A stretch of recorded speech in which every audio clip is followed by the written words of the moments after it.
C'est qu'à la fois, j'aime trop mon travail. Je trouve qu'il est fascinant et en même temps, il me prend... il vient jouer sur énormément de mes démons, quoi. Bienvenue dans le podcast qui questionne notre rapport au travail. Je m'appelle Laura, je suis coach certifiée et ici je tends le micro à celles et ceux qui s'épanouissent dans leur vie professionnelle ou qui sont un petit peu paumés.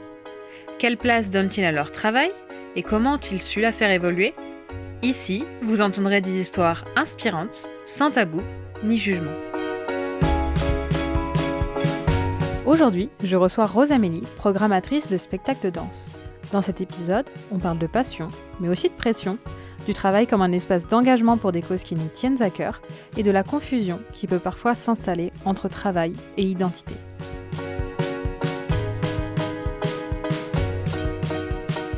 Bonjour, je suis ravie de te retrouver aujourd'hui pour ce nouvel épisode. Bonjour. On va débuter par une première question, si t'es OK.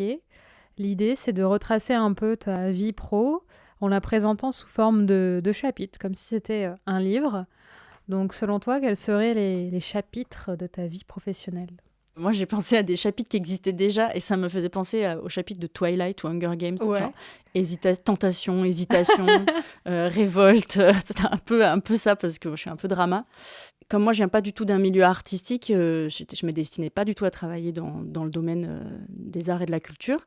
Mais quand j'étais ado, quand j'avais 14 ans, il y a eu une rencontre qui s'est passée dans un supermarché de ma ville, à Chalon-sur-Saône.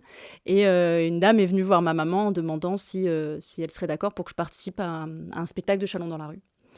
Et c'était une femme très charismatique. J'avais jamais vu des femmes qui étaient rasées, qui avaient juste une grande natte, qui avaient un look éblouissant. Et du coup, je me suis retrouvée à être dans ce spectacle. Et il se trouve que c'est une grosse compagnie d'art de la rue qui s'appelle Art.M. Et d'un coup, je sais pas, de passer une semaine comme ça à Chalon dans la rue, je me suis dit que le monde, il était un peu plus grand que celui que je m'étais mis en tête avec des métiers très, je mets des guillemets, très normaux. Moi, je cherchais plutôt dans cette voie-là. Et là, d'un coup, j'ai vu plein de métiers un peu fantastiques, quoi. C'était magique d'être dans ces coulisses-là, d'être sur scène, voilà. Et donc, du coup, ensuite, le chapitre après la rencontre, c'est la passion. Enfin, en tout cas, le truc où je suis allée à fond, où je voulais à tout prix travailler dans ce milieu-là, plutôt dans l'organisation. Je me suis mis ça en tête. Donc, j'ai fait beaucoup de bénévolat à Chalon dans la rue, du coup, dans la scène de musique actuelle de ma ville, parce que je sentais que j'avais plein de trucs à rattraper, comme je connaissais rien et que j'avais pas de réseau. Et du coup, je posais beaucoup de questions. J'ai rencontré plein de gens rien qu'à Chalon. Et puis, j'ai fait des études plutôt de communication. Mais le contenu de mes études, c'est pas vraiment ce qui importait. C'était plutôt les stages, les choses comme ça. Donc voilà. Et j'ai assez vite travaillé parce que du coup, j'ai fait un stage dans une scène nationale à Chalon, à l'Espace des Arts de Chalon, plutôt en communication. Là, ils m'ont mis en contact avec une compagnie de danse hip-hop qui était très connue, la compagnie Cafig, pour laquelle je me suis mis en tête de vouloir travailler. J'ai un peu bien tête, j'ai un truc un peu obsessionnel. Et en même temps, voilà, j'ai fait un stage en licence avec cette compagnie-là et j'y suis restée 13 ans. Donc ça a fonctionné. Ensemble, on a monté le festival Caravelle, le festival de danse hip-hop. J'en ai fait 13 éditions, à la coordination, à la programmation. Et puis après, il y a eu la révolte, parce que c'est une expérience qui a été très, très passionnante, très enrichissante, mais aussi très difficile. Moi, j'étais jeune quand j'avais 20 ans quand j'ai commencé à travailler là-bas. Et du coup, il y a eu un moment où ça a plus fonctionné entre nous. Et il fallait que je sorte de cet endroit-là. Donc, j'ai trouvé un poste à Paris, à la Villette. Moi, mon domaine, en fait, c'est du coup, j'ai même pas dit exactement ce que je faisais, mais moi, je suis programmatrice de spectacles de danse spécialisée justement dans les danses hip-hop et les danses de club. Du fait d'être tombée dans cette compagnie et d'avoir vraiment trouvé une sorte de famille artistique, parce que moi qui venais pas du tout du domaine artistique, je me suis sentie hyper en famille avec les cultures hip-hop. Là où, dans tout ce qui était art contemporain, moi, je sentais que je me sentais... je sais pas, moi, je viens d'un milieu très populaire et du coup, j'avais l'impression d'avoir tellement de retard sur tout et d'avoir surtout pas du tout ma place là-dedans, alors que le hip-hop, justement, c'est une culture en marge et qui, justement, fait tout pour trouver sa place. Je me suis retrouvée là-dedans. Et donc, je suis partie à la Villette 1 an comme chargée de programmation du hip-hop. et puis d'accompagnement des artistes en danse hip-hop là-bas. Et c'était un CDD d'1 an, et ensuite, je me suis dit que j'allais un peu me reposer et en même temps, peut-être essayer de développer une activité d'indépendante. Et donc, c'est ce que je fais depuis 4 ans. Et est-ce que tu peux expliquer peut-être dans les grandes lignes concrètement, c'est quoi ton job au quotidien ? Alors, ça dépend vraiment des lieux avec lesquels je travaille, parce qu'à chaque fois, c'est différent. Après, le gros de ce que je fais, c'est quand même aller voir des spectacles. Donc, je me déplace beaucoup pour aller voir un ensemble de spectacles en fonction de moi, ce qui correspond à ce que j'aimerais voir sur les scènes. Et puis aussi sur là où on me missionne, parce que il y a les lignes artistiques des lieux.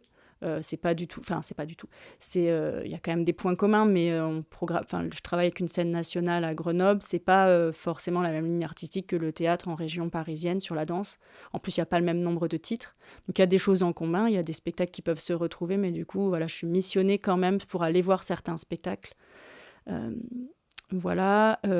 Ensuite, c'est aussi beaucoup de repérage, de veille en amont pour savoir tout ce qui se fait, donc de participation à des réseaux, des rencontres de réseaux, des réunions, des échanges professionnels, des rendez-vous avec les artistes, parce qu'il y a aussi se tenir au courant, se tenir informé, échanger.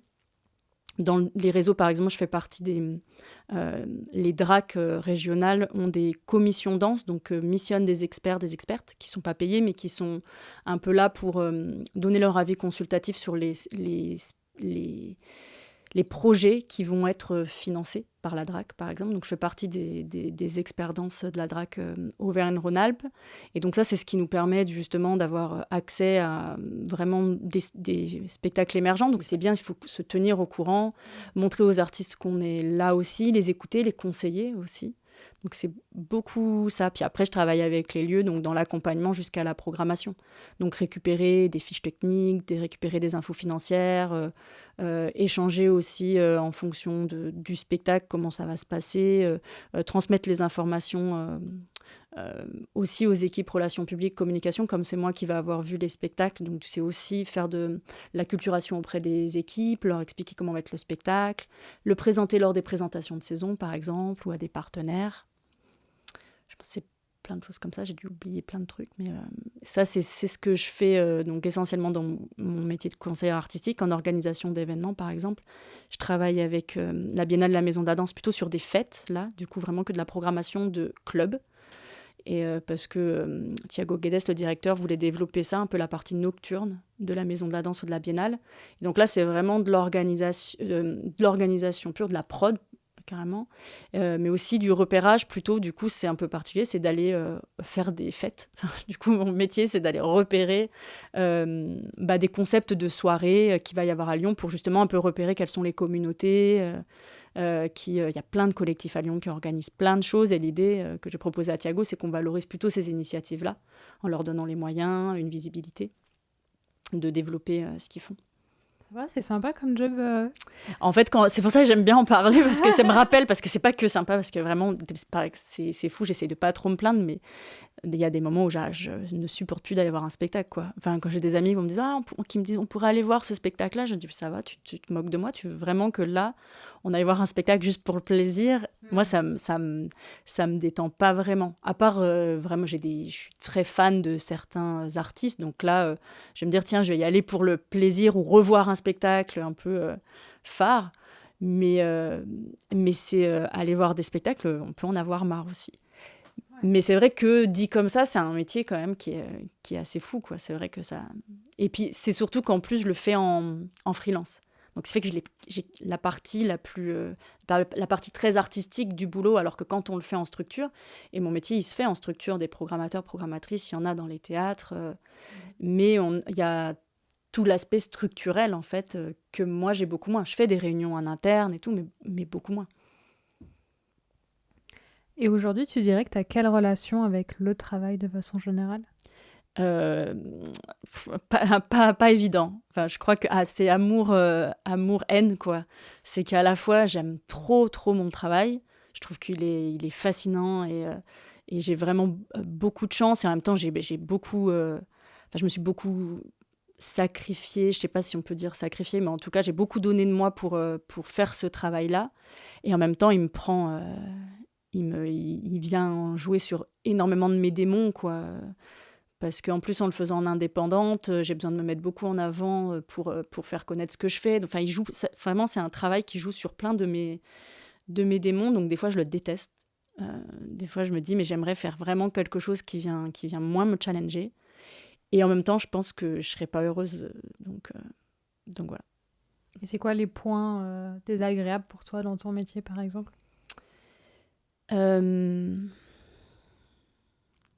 C'est des métiers où en tout cas, moi, j'ai l'impression que je le fais parce que je parlais de naïveté, mais avec en tout cas une sincérité qui est un truc de gamine, moi, qui fait un métier que j'aurais jamais cru possible. Aller voir des spectacles et tout, c'est déjà, moi, je rattrape tout le temps que j'ai perdu parce que j'avais jamais vu de spectacle avant mes 19 ans. Et en tout cas en théâtre.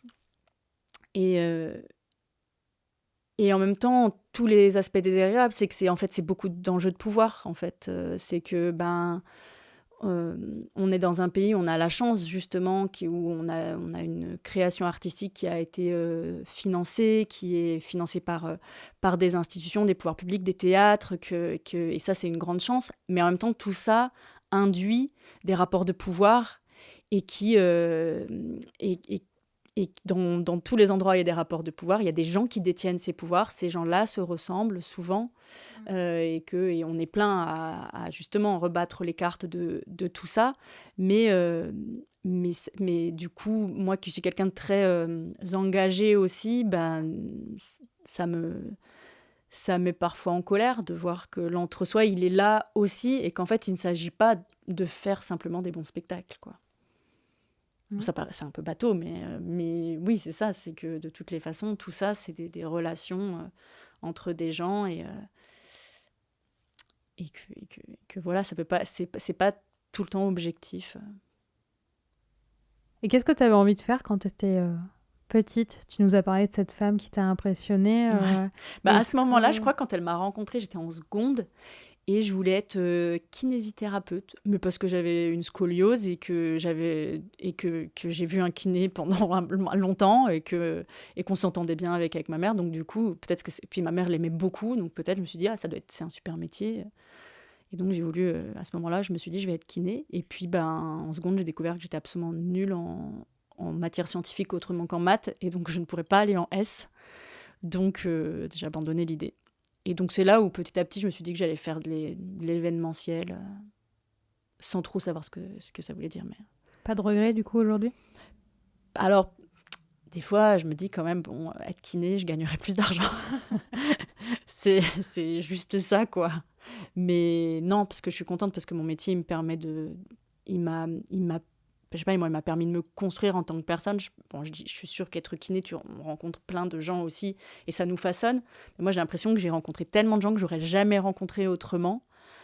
Moi, j'ai l'impression de me construire tous les jours avec mon métier.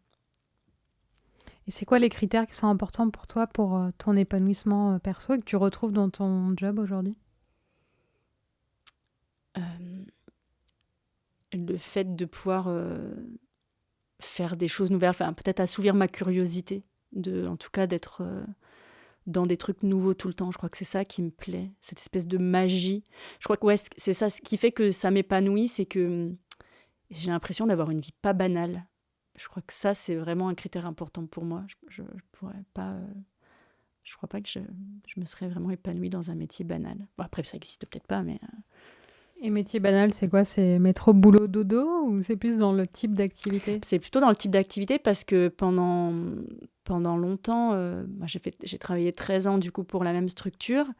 Et en fait, même si il y avait des aspects événementiels et des trucs assez magiques, n'empêche que j'étais quand même dans un métro boulot dodo, quoi. J'avais des horaires fixes qui parfois dérogeaient parce qu'on travaillait en soirée ou quoi que ce soit, mais malgré tout, je devais être à 9h au travail, avec la pause avec les collègues et tout ça. Et ça, pour le coup, aujourd'hui, j'aurais vraiment du mal à revenir là-dedans. Ça, c'est...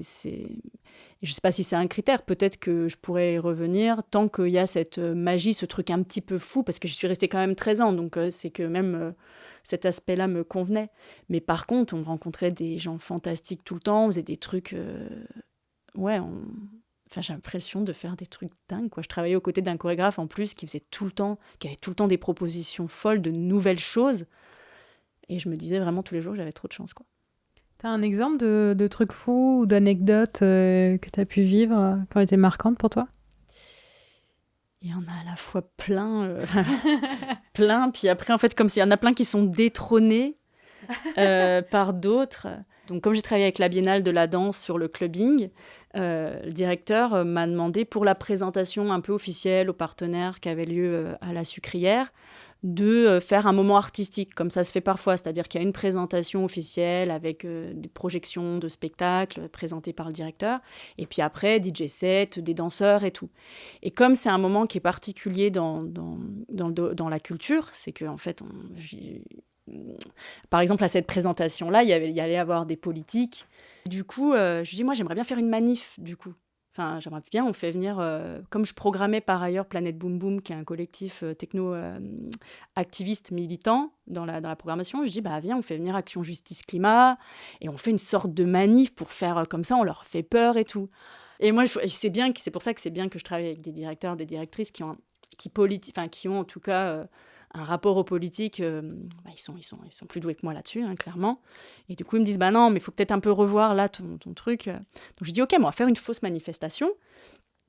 Ça sera que des danseurs et des danseuses qui tiendront des pancartes, et puis ça va vite se transformer en quelque chose d'artistique, mais juste, laisse-moi pendant 30 secondes faire juste un truc qui fait peur. Ok, pas de problème. Ça les a bien fait flipper parce que voilà, j'ai fait appel à une directrice de mouvement et tout. Et du coup, quand ils ont fini la présentation, on a mis les sirènes, on a fait crier tout le monde désobéissance, et ça a duré 30 secondes. Et après, là, les danseurs arrivent avec des pancartes. Et toutes les pancartes, en fait, c'était que des... il y avait par exemple écrit Fucking Future, mais c'était un des titres des spectacles de la Biennale. C'était que des thèmes qui étaient dans la Biennale. Désobéissance, c'était le titre d'un des groupes du défilé, Parade et Désobéissance. Donc, en fait, on avait repris que ça. Et donc là, il y avait des dragues. C'était Yanka, là, qui est une rappeuse, qui est DJ aussi, qui était derrière les platines. Et du coup, on a fait venir des gens de partout. Très vite, les gens ont compris que c'était fait exprès, quoi, que c'était un spectacle, mais qui avait un aspect un peu subversif. Même le directeur, même Thiago, a défilé avec une pancarte. Et c'était génial. Et à la fin, ça finit avec le titre de Yanka qui s'appelle « Pétasse en colère ».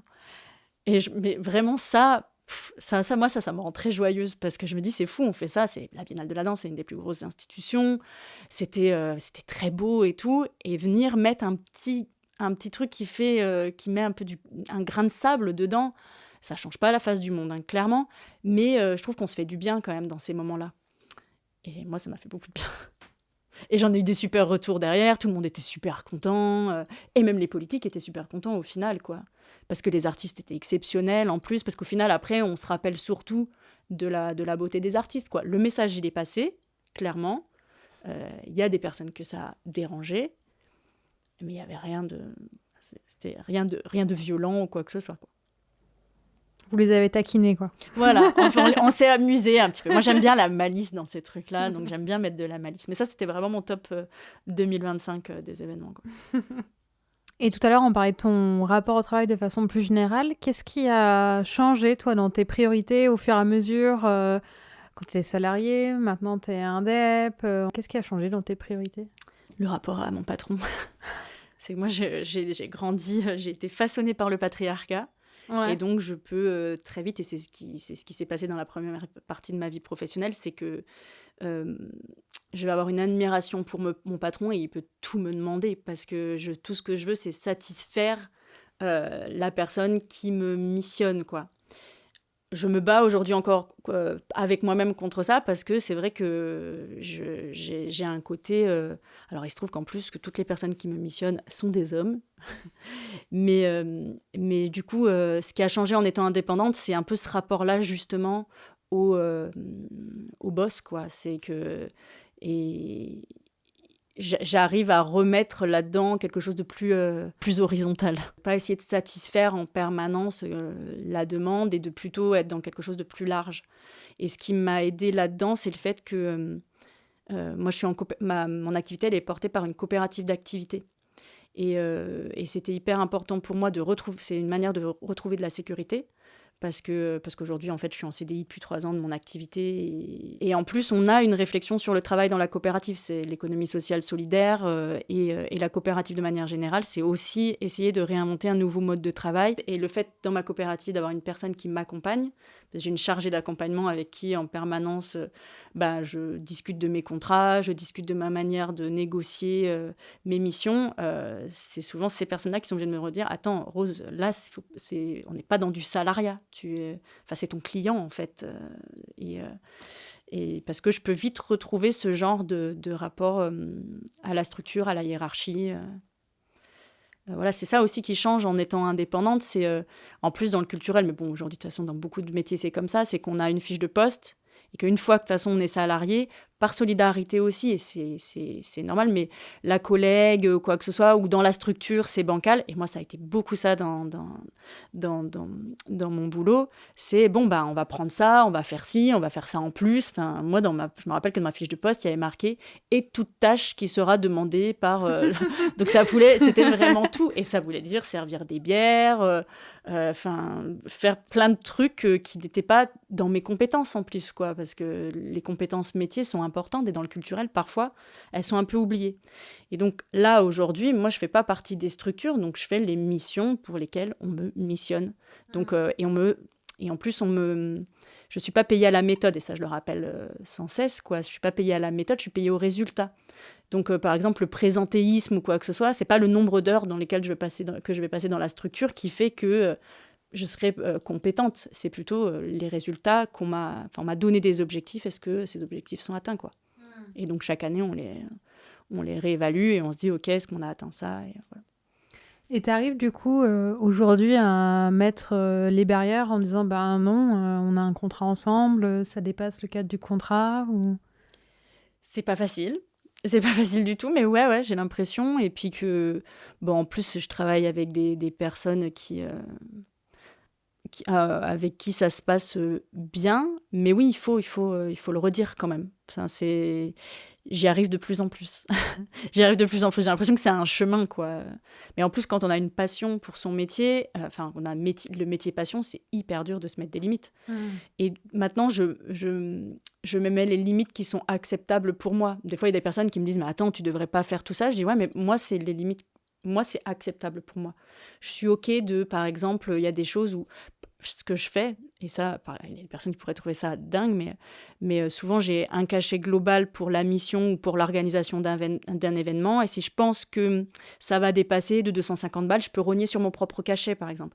Mais ça, c'est la limite que je me suis dit, OK, pour qu'un artiste soit payé plus, je suis OK de moi pousser le curseur et être payé un peu moins, quoi.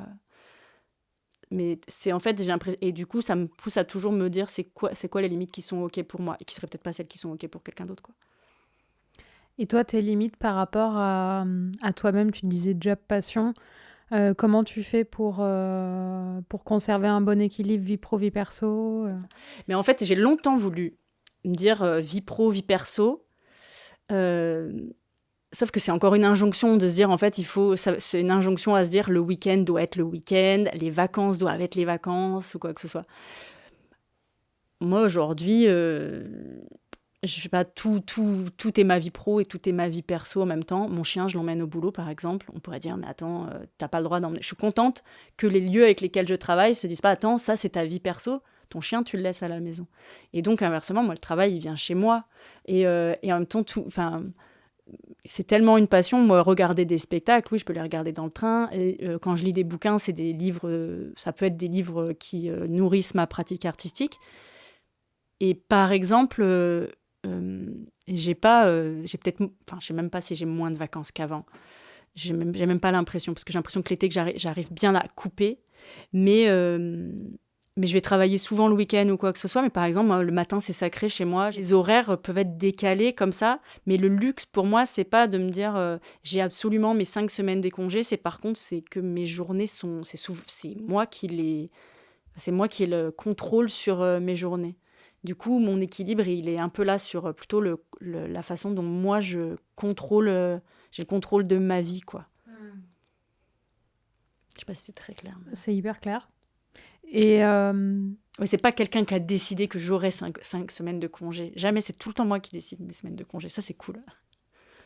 tu les prends, ces semaines de Ouais. congé? Ouais. Franchement, j'ai même plus que 5 semaines de congé par an. Hein. J'ai plus que 5 semaines. Après, par contre, je pense que je fais souvent beaucoup plus que 35 heures par semaine, c'est sûr. Je compte pas mes heures. Et en plus, c'est pour ça que je suis pas payée à l'heure aussi. Je suis payée Enfin, moi, je fais des forfaits plutôt. Mais j'ai l'impression de m'y retrouver, quoi. Et le switch entre salarié et entrepreneur, ce changement de mindset entre tu as des horaires imposés et t'en as plus d'un coup, tu l'as vécu comment? Pas facile. Pas facile. Enfin, ouais, c'était pas facile. Et encore aujourd'hui, c'est parfois... en fait, c'est ce truc de culpabilité, de se dire il faudrait que je travaille tout le temps. De se dire en fait, bah non, mais c'est normal qu'aujourd'hui... on est lundi, mais en fait, ouais, ce matin, j'ai pas bossé.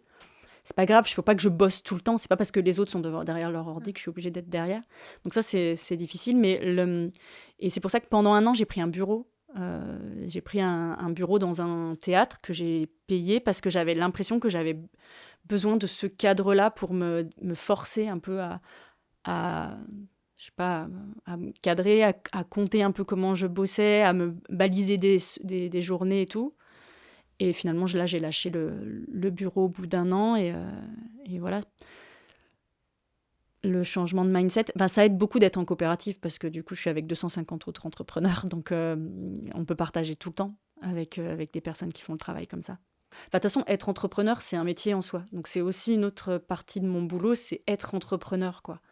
Faire ma communication, faire mes notes de frais, faire plein de trucs, en fait.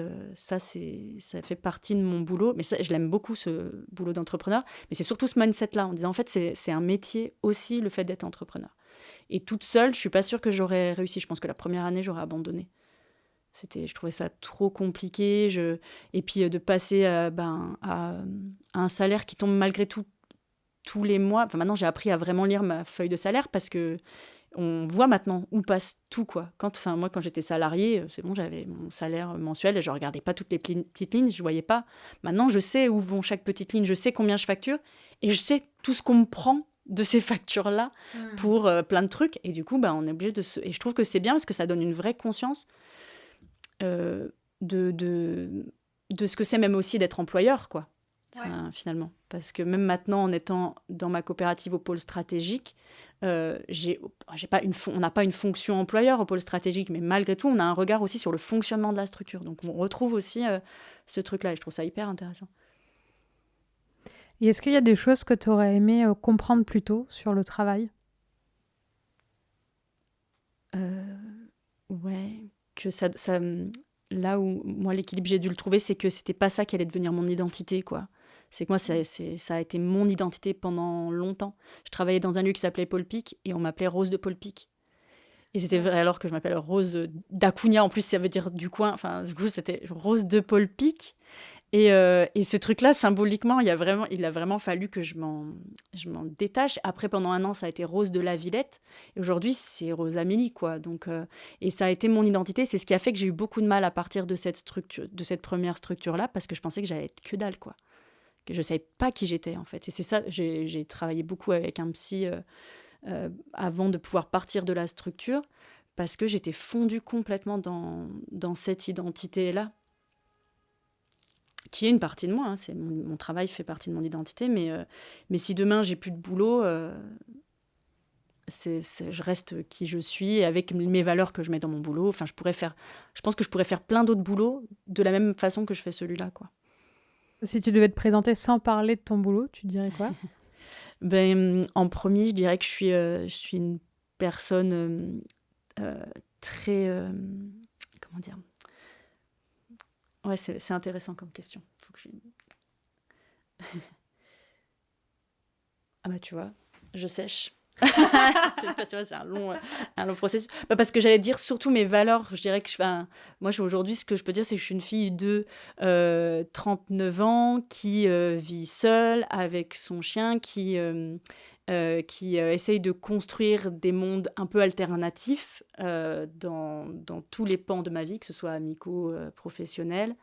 Je suis profondément féministe et je cherche à mettre de la justice dans tout ce que je fais. Peut-être, je sais pas si c'est une présentation qui permettrait de visualiser qui je suis, mais je pense que ça me correspond bien. Merci pour cette présentation. Ouais. Est-ce qu'il y a des phrases qui t'insupportent au travail ou à l'inverse, qui te portent et que tu as envie de garder avec toi, tu gardes sous le coude? Une des phrases qui m'a longtemps insupportée et qui m'insupporte encore, mais maintenant je l'entends moins, mais en structure, je trouve qu'on l'entend beaucoup, c'est le « c'est la course ». Le « c'est la course ». Je sais pas, c'est presque, on décroche le téléphone, ça va? Ouais, c'est la course. Je supporte Alors vraiment moi, je l'entends pas trop, c'est marrant, moi je l'entends plutôt, je suis sous l'eau. Ah, voilà, bon, c'est le même, hein. Mais nous, c'est la course. Et vraiment, même quand je suis partie de mon CDI, à la fin, franchement, à chaque fois que quelqu'un le disait, mais je dis purée. Et moi, du coup, je faisais vraiment l'inverse en disant bah non, j'essaye enfin, je marche, ça va. Mais ce truc, en plus, cette injonction à être toujours en mouvement, le c'est la course, c'était aussi une manière de toujours dire bah oui, je suis sous l'eau. Ça veut dire que je déborde de plein de trucs et tout. Et en fait, au final, c'était pas très positif que ce soit la course tout le temps. Donc, je ne dis jamais c'est la course. Ni je suis débordée, ni je suis sous l'eau. Même si je le suis, quoi. Mais, parfois, mais voilà, c'est pas une phrase que j'aime beaucoup. Et des phrases qui portent. Moi, j'aime bien dire on est ensemble. Mais bon, c'est un peu bateau, hein, c'est un peu con, mais parce que dans ces lieux-là, dans les structures, il y a souvent les gens qui bossent dans les structures, les artistes, les publics, etc. Et on est ensemble, quoi. T'inquiète, on est ensemble, quoi. Enfin, je te comprends, tu me comprends. J'aime bien En tout cas, j'adore cette notion de l'ensemble, quoi. Et puis, on va y arriver aussi. C'est bon, t'inquiète, on va y arriver, on va trouver... mon boulot, c'est beaucoup... en tout cas, surtout dans l'événementiel, c'est un boulot où il faut trouver des solutions. C'est vraiment le truc de trouver des solutions tout le temps. Anticiper le problème, trouver la solution. Donc ça, c'est vraiment un truc toujours... on va trouver une solution, on va la trouver ensemble. On va faire en sorte que... Je sais pas si c'est des phrases qui peuvent être porteuses, mais en tout cas, elles m'apaisent. Ce qui est important, c'est qu'elle soit porteuse pour toi. Ouais, voilà, exactement. Et est-ce que là, tu nous évoquais le monde de l'organisation, voilà, avec des imprévus.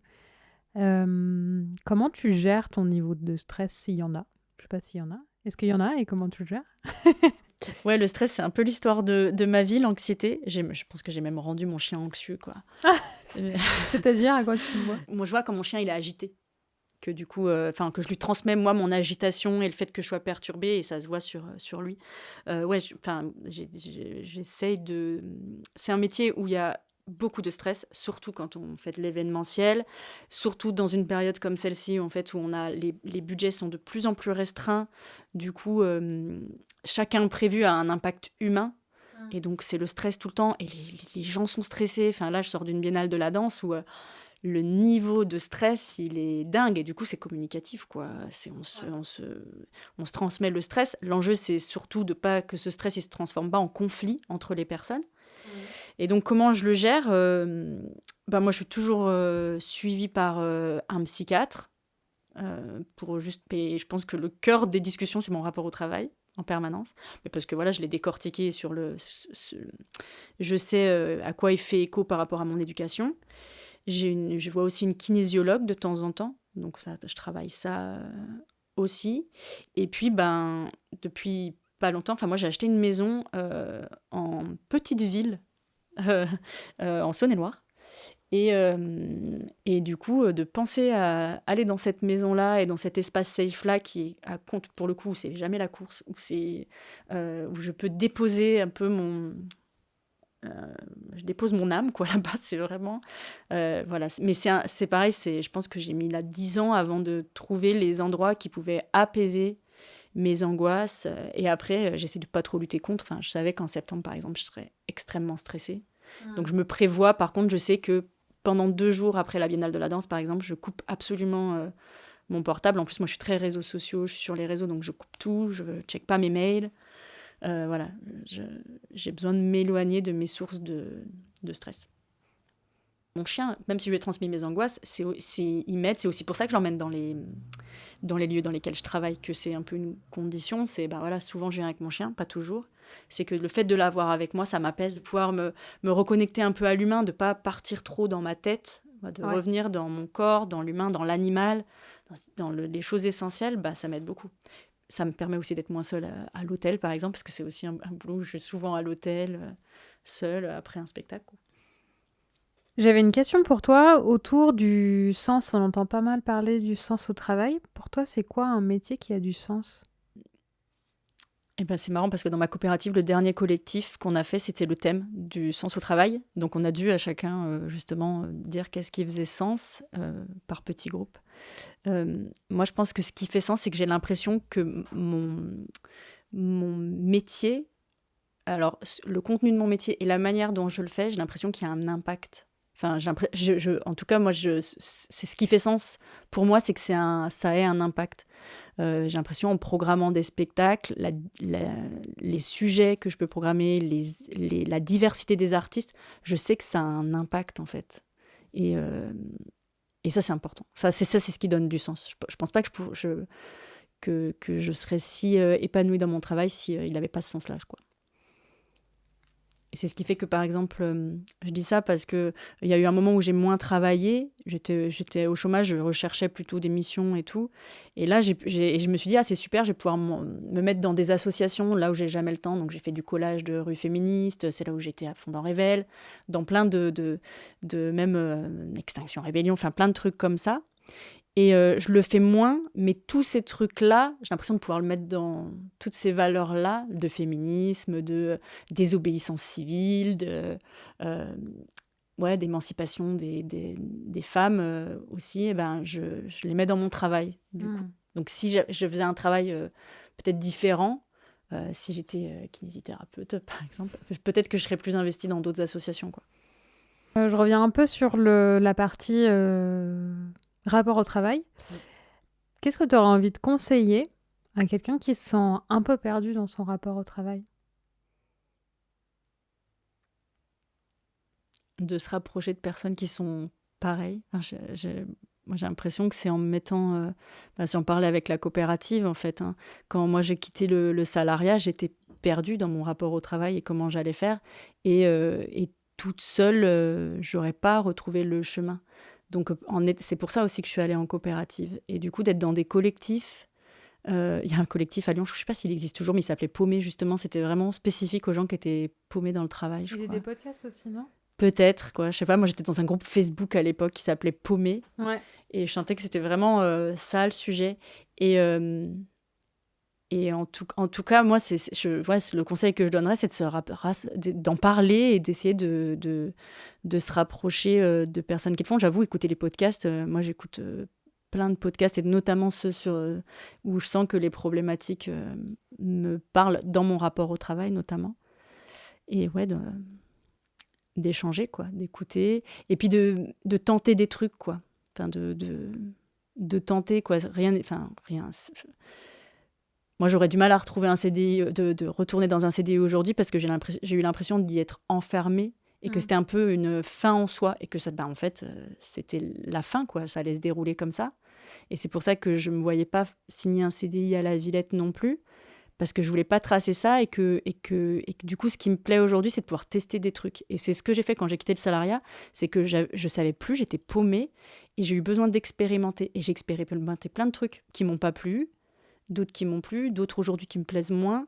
Mais, et du coup, je ne sais plus qui dit cette phrase, c'est en cherchant, c'est en faisant qu'on cherche, je sais pas trop quoi, je sais plus. Je pourrais te donner cette phrase-là si tu veux, parce que c'est vraiment une approximation totale. Mais c'est un truc comme ça, quoi. J'ai l'impression que de chercher tout le temps, moi, ça m'aide à me trouver, en fait, en permanence.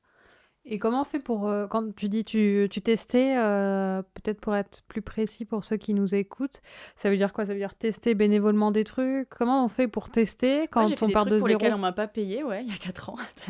Quand j'ai quitté le salariat, c'est un peu, en fait, comme j'étais repérée dans le réseau pour mon expertise, il y a plusieurs personnes qui sont venues vers moi en disant « on aimerait trop travailler avec toi, ça serait trop bien ».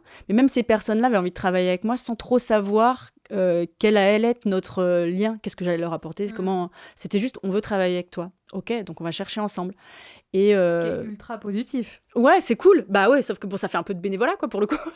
Parce que du coup, que ça fait 15 ans que tu bosses et tout. Mais c'est bien, ça a été positif. Et donc, j'ai testé des trucs, quoi. On s'est dit, ah tiens, on va faire ça. Et après, soit l'un, soit l'autre, on se disait, bah non, en fait, c'est pas ça que je veux faire. J'ai fait de la prod aussi. Puis j'ai fait 1 ou 2 mois. J'ai dit, non, je le ferai pas. Donc, apprendre à dire non aussi, à dire stop, quoi. Ce que j'avais absolument pas pu faire dans mon CDI, quoi. Dire stop, j'ai été obligée à un moment donné de me mettre en arrêt maladie parce que c'est mon corps qui a dit stop à ma place. Et du coup, apprendre aussi à dire non, ça, je sens que ça vient gratter un truc qui me plaît pas, quoi, chez moi. Donc, je veux pas retourner là-dedans. Et petit à petit, bah, du coup, j'ai retrouvé des expériences. Il y en a eu une première qui a été où je me suis dit, ah là, ça m'aide. Mais aussi, c'est parce que c'est surtout des personnes derrière, quoi. C'est que le premier contrat qui a été vraiment intéressant quand je suis sortie du salariat, c'était le théâtre avec lequel je travaille toujours en région parisienne, le co-directeur. Je lui avais d'abord dit non. Il m'avait proposé, il m'a dit oui, j'ai eu votre numéro par un tel, machin, j'aimerais bien me faire accompagner sur la danse. Et on s'était rencontrés et tout, il m'avait proposé un truc, j'avais dit « Ah non, mais je pense que vous trouverez quelqu'un de beaucoup plus légitime que moi pour le faire, moi ça va me mettre beaucoup trop de pression, enfin n'importe quoi. » Alors que c'était un truc en or qu'il me proposait, quoi. Et il était revenu vers moi, plusieurs personnes m'avaient dit « Non mais quand même Rose, c'est bon, c'est le syndrome de l'imposteur. » Et il m'avait dit « Mais écoute Rose, si ça fonctionne pas, parce que la programmation c'est ça aussi, c'est que un spectacle on peut le programmer et en fait... on va pas le remplir, ou le public va pas accrocher, enfin, ça va être pas une réussite, ou quoi que ce soit, en tout cas, sur les critères du théâtre. Il dit, si ça marche pas, on dira que c'est moi. Si ça marche, on dira que c'est toi. Mais qui dit des trucs comme ça aujourd'hui en dirigeant un théâtre, quoi. Et il a vraiment dit le truc que j'avais besoin d'entendre, ce qui n'est jamais arrivé après et tout. Mais cette personne-là, et je lui dis souvent d'ailleurs, et en même temps, il est aussi, lui, hyper reconnaissant de travailler avec moi, il m'a un peu réconciliée avec le boulot, quoi, avec le travail, quoi. Parce que d'un coup, son rapport, il était ultra sain, pas du tout bouffé par l'ego et tout. Et c'est cette expérience-là qui m'a permis d'en attirer d'autres du même genre. Mais parce qu'il a dit une phrase incroyable, quoi. Personne ne dit ça à quelqu'un qui va embaucher. Au regard de tout ce que tu viens de me partager, de quoi tu es le plus fier dans ton parcours ? En vrai, je suis fière d'avoir quitté ce CDI parce que vraiment, je me félicite tous les jours de l'avoir fait, quoi. Je crois que c'est vraiment ça parce que j'aurais pu y rester toute ma vie. Vraiment, j'aurais pu y rester toute ma vie et trouver mon compte quelque part. Et c'est en partant que je me suis rendu compte à quel point j'avais besoin de cette liberté que j'ai aujourd'hui. Donc je suis fière, oui voilà, c'est de ça dont je suis le plus fière, du coup c'était de ma liberté. Parce qu'aujourd'hui je me sens libre. Et qu'est-ce que tu aimerais que les gens retiennent de ce podcast ? Eh bien, qu'on peut être libre au travail. Que le travail n'est pas qu'une aliénation, c'en est une. Moi, je pense vraiment que le travail, c'est vraiment... ça peut être une aliénation. Mais je pense que ce que j'aimerais qu'on retienne, c'est qu'il ne faut pas abandonner cette idée-là. Et en même temps, ce n'est pas la seule source d'épanouissement, le travail aussi. Qu'en fait... en plus, on parle de travail rémunéré, quoi. Parce qu'en fait, il y a plein de gens ce que tu fais toi, là, c'est du travail non rémunéré, en vrai. Donc, et souvent, c'est ça que je rappelle. Dans ma coopérative, il y avait quelqu'un que je reprenais tout le temps parce qu'elle disait, il y a ceux qui travaillent et ceux qui ne travaillent pas dans la coopérative, sous-entendu, ceux qui gagnent déjà de l'argent et ceux qui ne gagnent pas d'argent. Et je dis, mais en fait, par exemple, les artistes, il n'y a personne qui travaille plus que les artistes de façon non rémunérée, quoi. Donc peut-être de pas... c'est pour ça que quand on parle d'équilibre pro-perso, j'ai un peu du mal parce que c'est aussi mettre le travail d'un côté et aussi tout ce qui est perso de l'autre, quoi.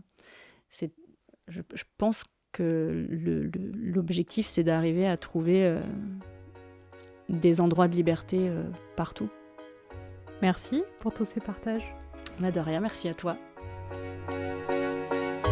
Dites-nous en commentaire si cette histoire vous a parlé, ce qui a peut-être résonné, et bien sûr, n'hésitez pas à liker et repartager ce podcast afin qu'on puisse continuer à produire de nouveaux épisodes.